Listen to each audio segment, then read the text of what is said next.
오늘 이곳에 오신 우리 애국 성도님들, 애국 시민 정말 감사합니다. 여러분, 대통령 선거가 언제입니까? 6월 3일입니다. 6월 달에, 6월 그러면 여러분 또 생각나는 게 뭐가 있습니까? 6.25.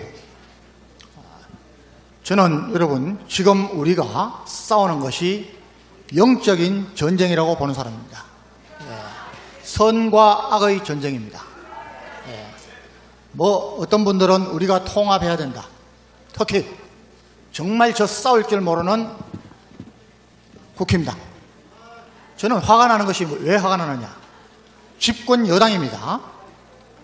수가 적어도 집권 여당이면 집권 여당으로서 대통령의 말을 구체적으로 실천하기 위한 준비를 하고 대통령을 보호하고 나라를 안정시키고 거대 야당의 폭거를 맞서 싸워야 되는데 이거 했습니까?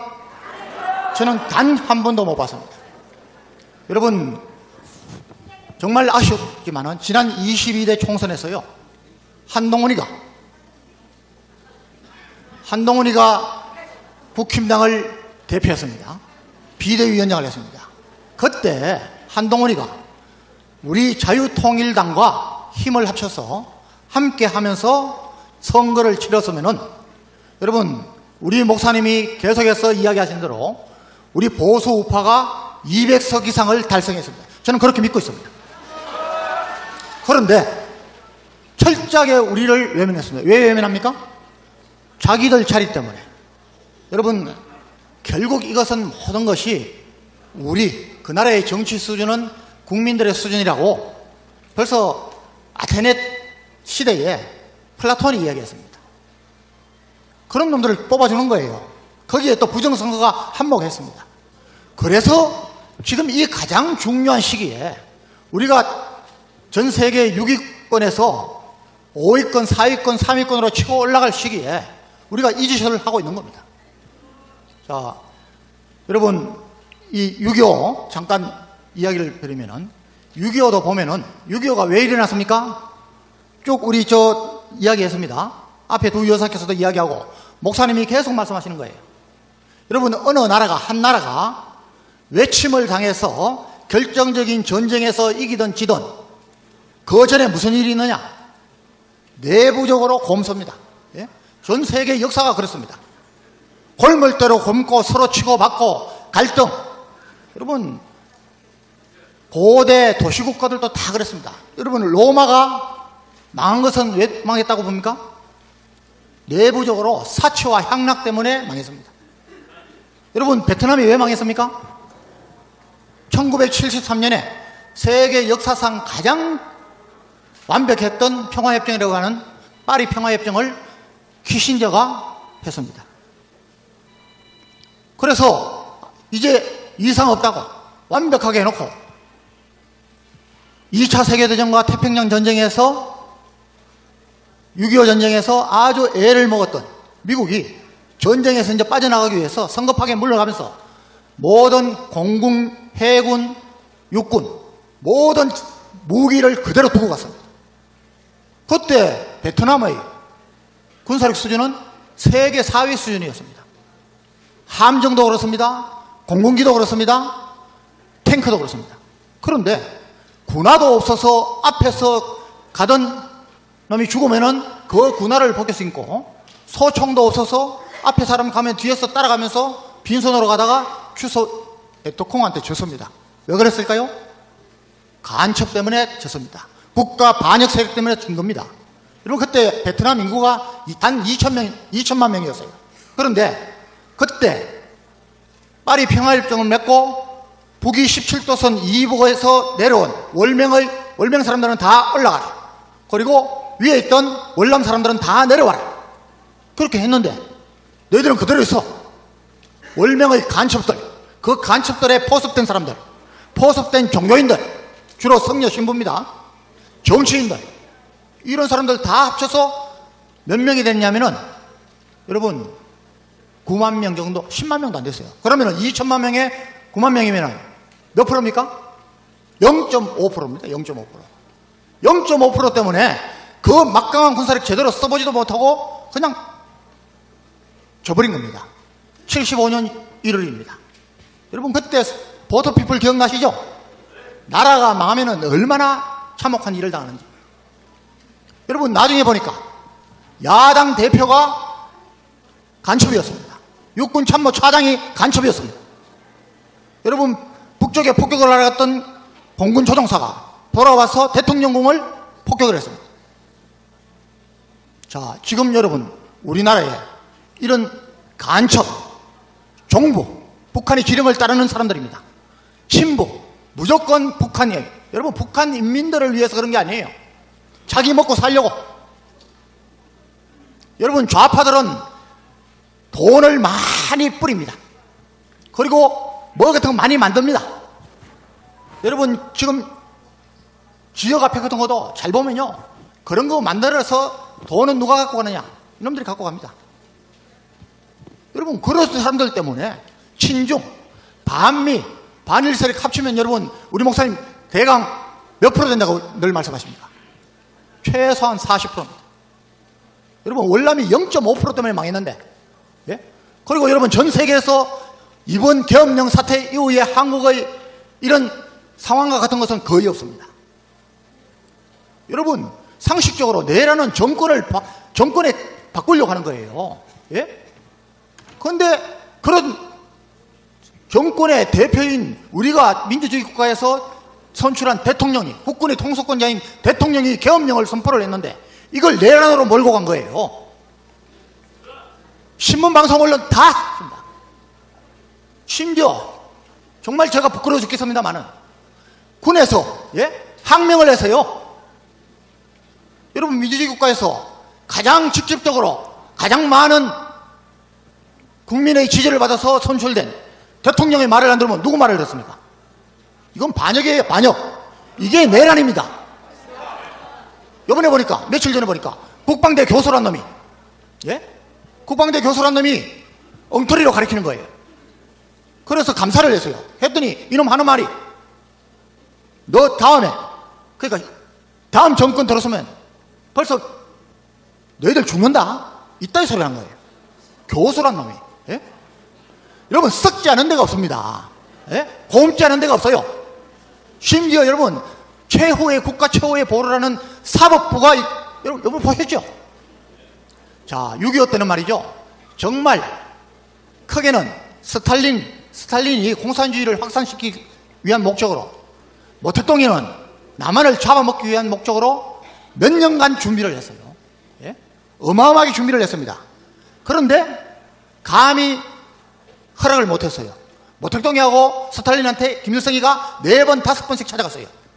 허락만 해달라. 3개월 안에 남을 먹겠다. 안 해줬습니다. 왜 그랬을까요? 원자탄을 미국만 갖고 있었습니다. 겁이 났던 거예요.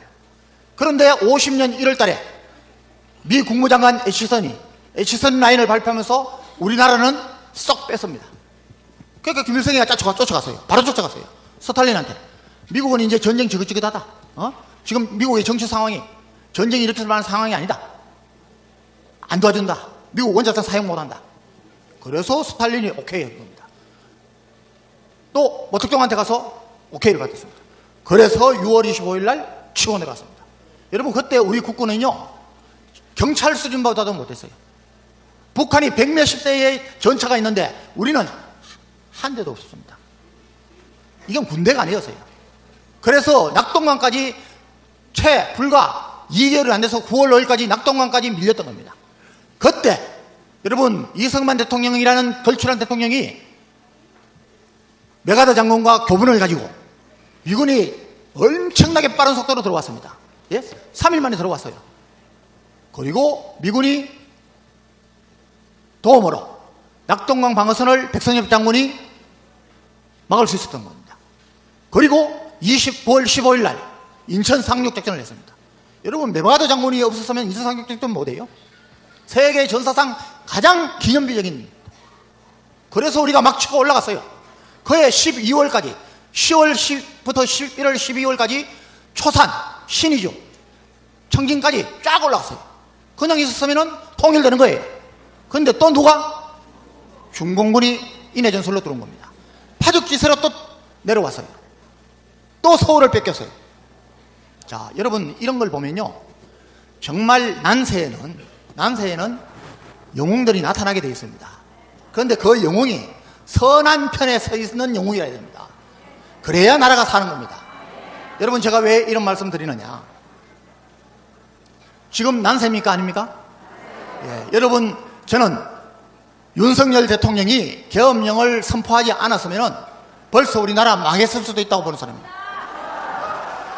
여러분, 이 계엄령을 아까 자세히 우리 김학성 장로가 이야기를 했습니다.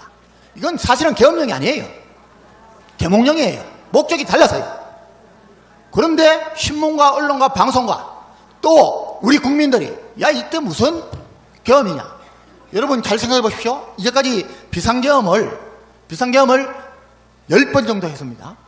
이승만 대통령 때 5번, 박정희 대통령 때 4번, 전두환 대통령 때 1번 했어요. 그런데 그 비상계엄이 있었기에 지금의 우리나라가 있는 겁니다. 예? 여러분, 계엄령이 필요하지 않다면 국회에서 이놈들 저거가 계엄령을 없애서야죠. 예? 적어도 필요한 거예요. 어느 정권이 들어도 필요한 거예요. 우리 군에서 전쟁에 대비하는 것이 제일 임무지만은 전쟁은 백년, 몇십 년 만에 날까 말까요. 그런데 계엄령은 이거는 평시에 가장 중요한 임무 중에 하나예요. 그런데 군에 포스타 스리스타들의 국방차관이라는 놈이 항명한 거예요. 이건 군법으로 다스려야 됩니다. 군법으로. 예?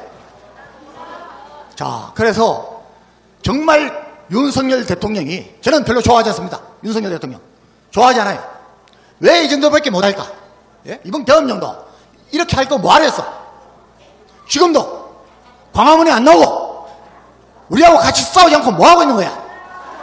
저는 마음에 안 들어요. 그런데 우리가 기도해야 될 것은 그 사람을 하나님이 사용했기 때문입니다.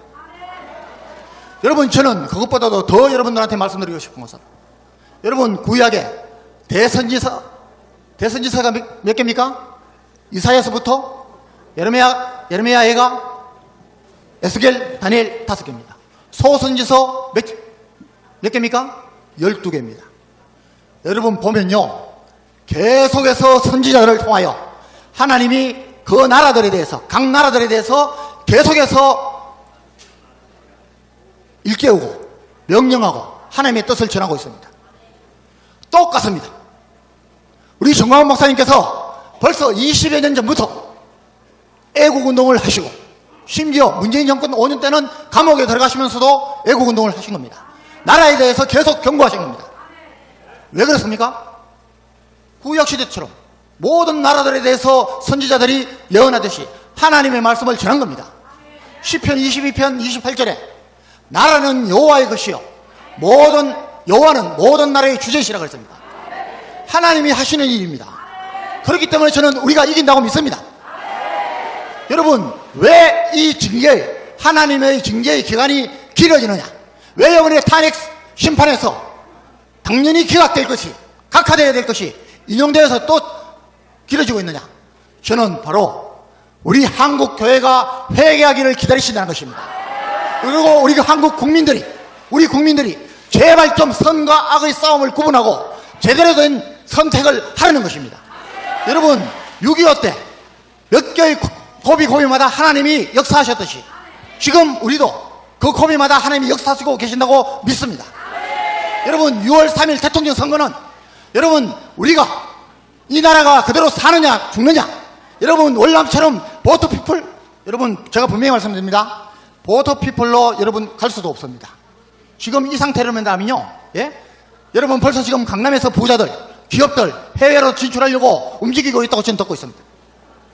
미국이 아니라도, 선진국이 아니라도 일단 떠나야겠다. 돈 있는 사람은 떠나려고 합니다. 동남아시아로 떠나려고 합니다. 여러분, 저는 아들만 둘 있는데 손주들 뭐 며느리까지 합치면 9명입니다. 다 미국 시민권자입니다. 예? 여러분, 그래도 저는 하나님께 잘 보이려고 여러분 이 애국운동을, 목사님을 보좌하면서 하고 있는 겁니다. 제발 여러분, 저와 여러분들이 이런 일들을 주위에 알리고 우리 교회에서 크게 소리내어 기도하고 옆에 있는 성도님들을 모시고 광화문에 나오고 그걸 더 확실하게 하기 위해서 1000만 서명 가입을 하자는 것이 목사님이 우리에게 주신 명령입니다. 저는 깜짝 놀란 게 목사님이 4월 4일 날 탄핵 선고가 나기 전에 목사님이 저한테 제일 먼저 말씀하셨어요. 1000만 가입 이거 안 하면 안 되겠다. 제가 가슴이 덜컹거렸습니다. 뭐야? 이거 이상하게 되는 거야? 대통령 탄핵되는 거야? 네. 여러분, 하나님은 그 시대에 사용하시는 사사, 선지자, 목사님, 주의 종들에게 지시하시는 것입니다. 네. 우리가 할 일은, 저와 여러분이 할 일은 내가 맡은 달란트, 내가 맡은 사명을 하는 것입니다. 여러분, 골로새서 3장 23절에 보면은 너희는 모든 것을 하되 죽게 하듯하고 사람에게 하듯 하지 말라고 했습니다. 우리는 하나님을 봐야 됩니다. 사람 속일 수 있습니다. 그러나 하나님 못 속입니다. 제가 하나님의 CCTV 이야기 많이 하지 않습니까? 하나님은 다 보고 계십니다. 너희는 스스로 속이지 말라. 하나님은 업신여김을 받지 아니하시라니. 사람이 무엇을 심든지 그대로 거두리라. 자기 육체를 위하여 심는 자는 육체로부터 썩어질 것을 거두고 성령을 위하여 심는 자는 성령으로부터 영생을 얻는다 그랬습니다. 그리고 그 뒤에 말씀이 있습니다. 그 뒤에 말씀이 있습니다.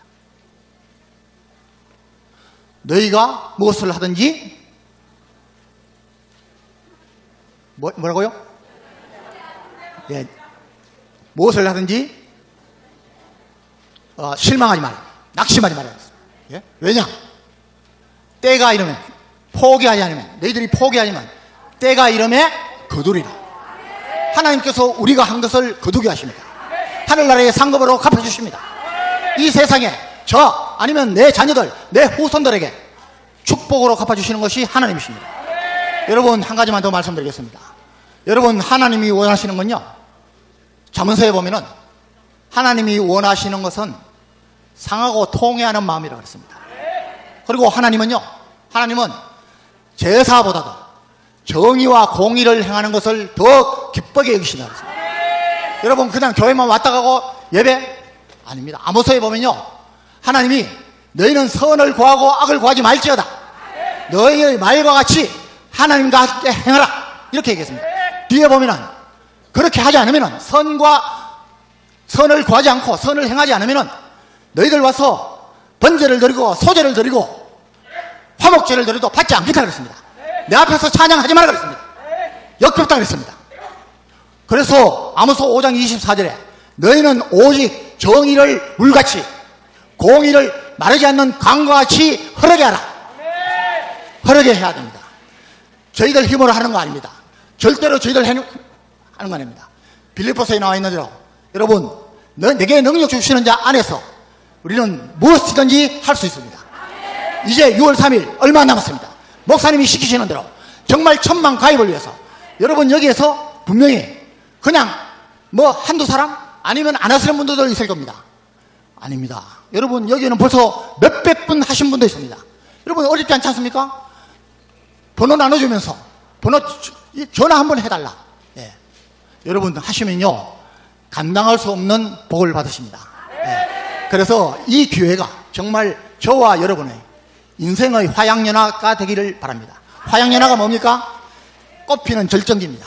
예? 저는 분명히 말씀드리지만 지금까지 제 인생, 군에서의 인생보다도 지금 이때가 하나님 앞에 CCTV에 찍히는 것을 생각하면서 가장 즐겁게, 가장 바쁘게, 가장 열심히 하고 있습니다. 여러분, 그런 저희들 됐으면 좋겠습니다. 감사합니다.